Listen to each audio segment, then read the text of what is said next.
Anti-Dühring, by Frederick Engels, 1877, Part 1, Philosophy. 8. Philosophy of Nature, the Organic World. Conclusion. Quote, ponder what positive knowledge is required to equip our section on natural philosophy with all its scientific premises. Its basis is provided firstly by all the fundamental achievements of mathematics, and then the principal propositions established by exact science in mechanics, physics and chemistry, as well as the general conclusions of natural science in physiology, zoology and similar branches of inquiry. End quote. Such is the confidence and assurance with which Herr Dühring speaks of the mathematical and naturalistic erudition of Herr Dühring. It is impossible to detect from the meter section concerned, and still less from its even more paltry conclusions, what deep-rooted positive knowledge lies behind them. In any case, in order to create the Dühring oracle on physics and chemistry, it is not necessary to know any more of physics than the equation which expresses the mechanical equivalent of heat, or any more of chemistry than that all bodies can be divided into elements and combinations of elements. Moreover, the person who can't talk of gravitating atoms as Herr Dühring page 131 only proves that he is completely in the dark as to the difference between atoms and molecules. As is well known, it is only chemical action, and not gravitation or other mechanical or physical forms of motion, that is explained by atoms. And if anyone should read as far as the chapter on organic nature, with its vacuous, self-contradictory and, at the decisive point, oracularly senseless meandering verbiage, and its absolutely futile final conclusion, he will not be able to avoid forming the opinion, from the very start, that Herr Dühring is here speaking of things of which he knows remarkably little. This opinion becomes absolute certainty when the reader reaches his suggestion that in the science of organic beings biology the term composition should be used instead of development.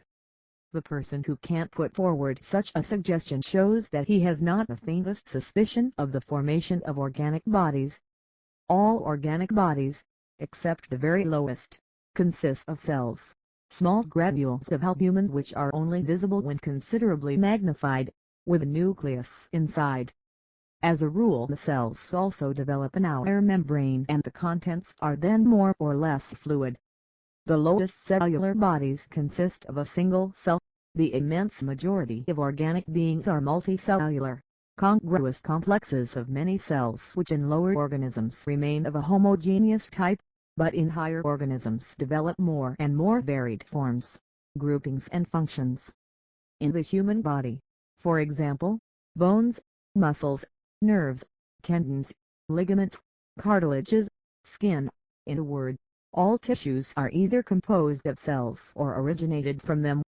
But in all organic cellular structure, from the amoeba, which is a simple and most of the time skinless albuminous particle with a nucleus inside, up to man, and from the tiniest unicellular desmids up to the most highly developed plant, the manner in which the cells multiply is the same, by fission.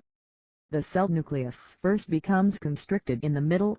The constriction separating the two halves of the nucleus gets more and more pronounced, and at last they separate from each other and form two cell nuclei. The same process takes place in the cell itself. Each of the two nuclei becomes the center of an accumulation of cellular substance, linked to the other by a strip which is steadily growing narrower, until at last the two separate from each other and continue to exist as independent cells.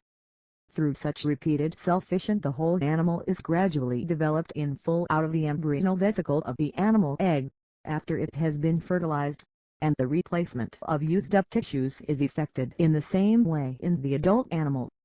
To call such a process composition, and to say that to describe it as development is pure imagination certainly indicates a person who, however difficult this may be to believe at the present day, knows absolutely nothing of this process. Here it is precisely and exclusively development that is going on, and indeed development in the most literal sense, and composition has absolutely nothing to do with it. Later on we shall have something more to say about what Herr Dühring understands in general by life. In particular, his conception of life is as follows, quote, "The inorganic world too is a system of self-executing impulses, but it is only at the point where there begins real differentiation, with the circulation of substances through special channels from one internal point and according to a germ scheme transmissible to a smaller structure, that we may venture to speak of real life in the narrower and stricter sense." End of quote. This sentence is, in the narrower and stricter sense, a system of self-executing impulses, whatever they may be of nonsense, even apart from its hopelessly confused grammar. If life first begins where real differentiation commences, we must declare that the whole Hegelian kingdom of Protestant and perhaps much else are dead, depending on the meaning we attach to the idea of differentiation. If life first begins when this differentiation can be transmitted through the smaller germ scheme, then at least all organisms up to and including unicellular ones cannot be regarded as living. If the circulation of substances through special channels is the hallmark of life, then, in addition to the foregoing, we must also strike from the ranks of the living the whole of the higher class of the Coelenterata, excepting however the Medusae, that is, all polyps and other zoophytes. Footnote 43. If the circulation of substances through special channels from one internal point is the essential hallmark of life, then we must declare that all those animals which have no heart and those which have more than one heart are dead. Under this heading would fall, in addition to those already enumerated, all worms, starfish and rotifers, aneloid and annulosus. Huxley's classification. Footnote 44. The section of the crustacea, lobsters, and finally even the vertebrate animal, the lancelet, the amphioxus, and moreover all plants. An undertaking, therefore, to define real life in the narrower and stricter sense, Herr Dühring gives us for characteristics of life which totally contradict one another, one of which condemns to eternal death not only the whole vegetable kingdom but also about half the animal kingdom. Really no one can say that he misled us when he promised us from the ground up original conclusions and views. Another passage runs, quote, "In nature, too, one simple type is the basis of all organisms, from the lowest to the highest, and this type is fully and completely present in its general essence even in the most subordinate impulse of the most undeveloped plant." End quote. This statement is again full and complete nonsense. The most simple type found in the whole of organic nature is the cell, and it certainly is the basis of the higher organisms. On the other hand, among the lowest organisms there are many which are far below the cell, the protamoeba, a simple albuminous particle without any differentiation whatever, and a whole series of other Monera and all bladder seaweeds, Siphonia. All of these are linked with the higher organisms only by the fact that their essential component is albumin and that they consequently perform functions of albumin, i.e., live and die. Herr Dühring further tells us, quote, "Physiologically, sensation is bound up with the presence of some kind of nerve apparatus, however simple. It is therefore characteristic of all animal structures that they are capable of sensation, i.e., of a subjectively conscious awareness of their states. The sharp boundary line between plant and animal lies at the point where the leap to sensation takes place. Far from being obliterated by the known transitional structures, that line becomes a logical necessity precisely through these externally undecided or undecidable forms." End of quote. And again, quote, "On the other hand, plants are completely and for all time devoid of the slightest trace of sensation, and even lack any capacity for it." End quote. In the first place, Hegel says Nature Philosophy, page 351, addendum that quote, "Sensation is the differentia specifica, specific difference, the absolute distinguishing characteristic of the animal." End quote. So once again we find a Hegelian crudity which through the simple process of appropriation by Herr Dühring is raised to the honorable position of a final and ultimate truth. In the second place, we hear for the first time here of transitional structures, externally undecided or undecidable forms, fine gibberish between plant and animal. That these intermediate forms exist, that there are organisms of which we cannot say flatly whether they are plants or animals, that therefore we are wholly unable to draw a sharp dividing line between plant and animal. Precisely this fact makes it a logical necessity for Herr Dühring to establish a criterion of differentiation which in the same breath he admits will not hold water. But we have absolutely no need to go back to the doubtful territory between plants and animals. Are the sensitive plants which at the slightest touch fold their leaves or close their flowers? Are the insect-eating plants devoid of the slightest trace of sensation, and do they even lack any capacity for it? This cannot be maintained even by Herr Dühring without unscientific semi-poetry. In the third place, it is once again the free creation and imagination on Herr Dühring's part when he asserts that sensation is physiologically bound up with the presence of some kind of nerve apparatus, however simple. Not only all primitive animals, but also the zoophytes, or at any rate the great majority of them, show no trace of a nerve apparatus. It is only from the worms on that such an apparatus is regularly found, and Herr Dühring is the first person to make the assertion that those animals have no sensation because they have no nerves. Sensation is not necessarily associated with nerves, but undoubtedly with certain albuminous bodies which up to now have not been more precisely determined. At any rate, Herr Dühring's biological knowledge is sufficiently characterized by the question which he does not hesitate to put to Darwin, quote, "Is it to be supposed that animals have developed out of plants?" End quote. Such a question could only be put by a person who has not the slightest knowledge of either animals or plants. Of life in general Herr Dühring is only able to tell us, quote, "The metabolism which is carried out through a plastically creating schematization, what in the world can that be? Remains always the distinguishing characteristic of the real life process." End quote. That is all we learn about life, while in the plastically creating schematization we are left knee-deep in the meaningless gibberish of the purest Dühring jargon. If therefore we want to know what life is, we shall evidently have to look a little more closely at it ourselves.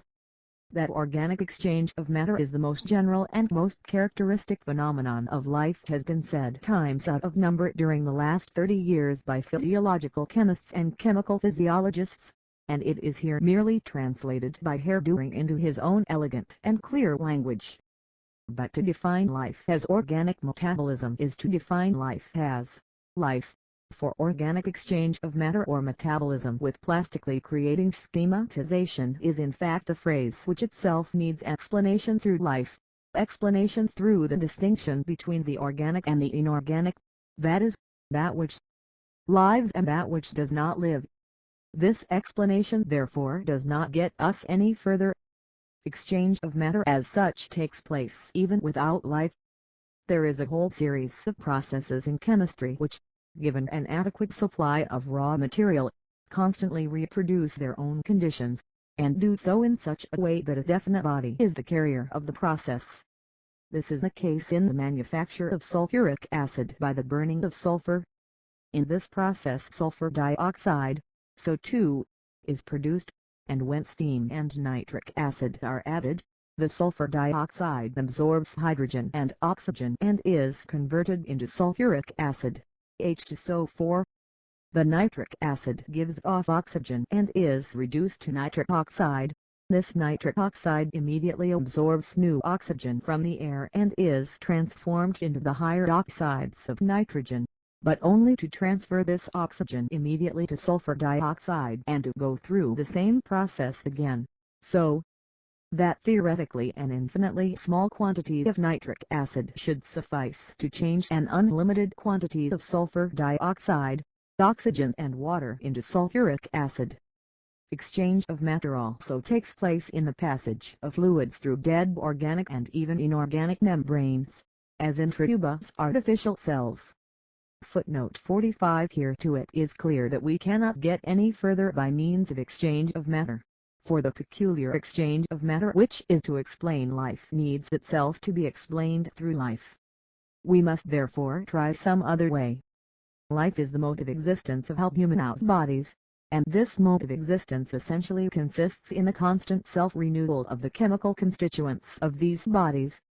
The term albuminous body is used here in the sense in which it is employed in modern chemistry, which includes under this name all bodies constituted similarly to ordinary white of egg, otherwise also known as protein substances.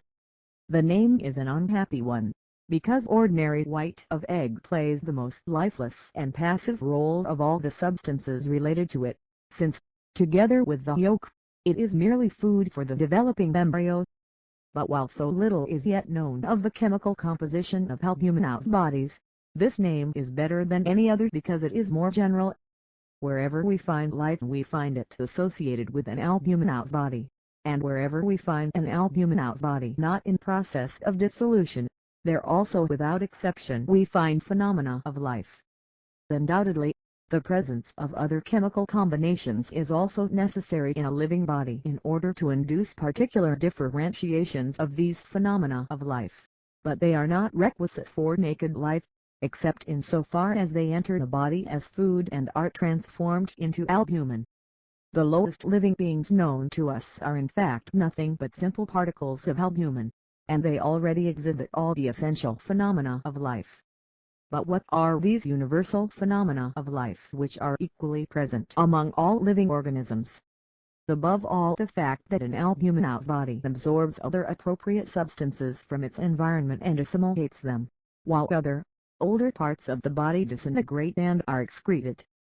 Other non-living bodies also change, disintegrate or enter into combinations in the natural course of events, but in doing this they cease to be what they were. The weather-worn rock is no longer a rock. Metal which oxidizes turns into rust. But what with non-living bodies is the cause of destruction, with albumin is the fundamental condition of existence. From the moment when this uninterrupted metamorphosis of its constituents, this constant alternation of nutrition and excretion, no longer takes place in an albuminous body, the albuminous body itself comes to an end. It decomposes, that is, dies. Life, the mode of existence of an albuminous body, therefore consists primarily in the fact that every moment it is itself and at the same time something else, and this does not take place as the result of a process to which it is subjected from without, as if the way in which this can occur also in the case of inanimate bodies. On the contrary, life, the metabolism which takes place through nutrition and excretion, is a self-implementing process which is inherent in, native to, its bearer, albumin, without which the latter cannot exist. And hence it follows that if chemistry ever succeeds in producing albumin artificially, this albumin must show the phenomena of life, however weak these may be. It is certainly open to question whether chemistry will at the same time also discover the right food for this albumin. From the metabolism which takes place through nutrition and excretion, as the essential function of albumin, and from its peculiar plasticity proceed also all the other most simple factors of life.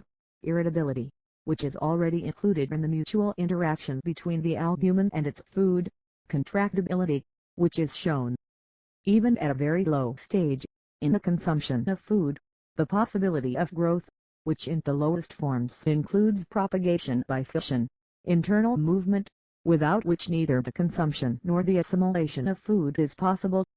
Our definition of life is naturally very inadequate, inasmuch as, far from including all the phenomena of life, it has to be limited to those which are the most common and the simplest.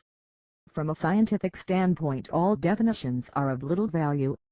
In order to gain an exhaustive knowledge of what life is, we should have to go through all the forms in which it appears, from the lowest to the highest. But for ordinary usage such definitions are very convenient and in places cannot well be dispensed with. Moreover, they can do no harm, provided their inevitable deficiencies are not forgotten. But back to Herr Dühring. When things are faring badly with him in the sphere of earthly biology, he knows where to find consolation. He takes refuge in his starry heaven. Quote, "It is not merely the special apparatus of an organ of sensation, but the whole objective world, which is adapted to the production of pleasure and pain. For this reason we take it for granted that the antithesis between pleasure and pain, and moreover exactly, in the form with which we are familiar, is a universal antithesis, and must be represented in the various worlds of the universe by essentially homogeneous feelings. This conformity, however, is of no little significance, for it is the key to the universe of sensations. Hence the subjective cosmic world is to us not much more unfamiliar than the objective. The constitution of both spheres must be conceived according to one concordant type, and in this we have the beginnings of a science of consciousness whose range is wider than merely terrestrial." End quote. What do a few gross blunders in terrestrial natural science matter to the man who carries in his pocket the key to the universe of sensations? Balance. Well, really,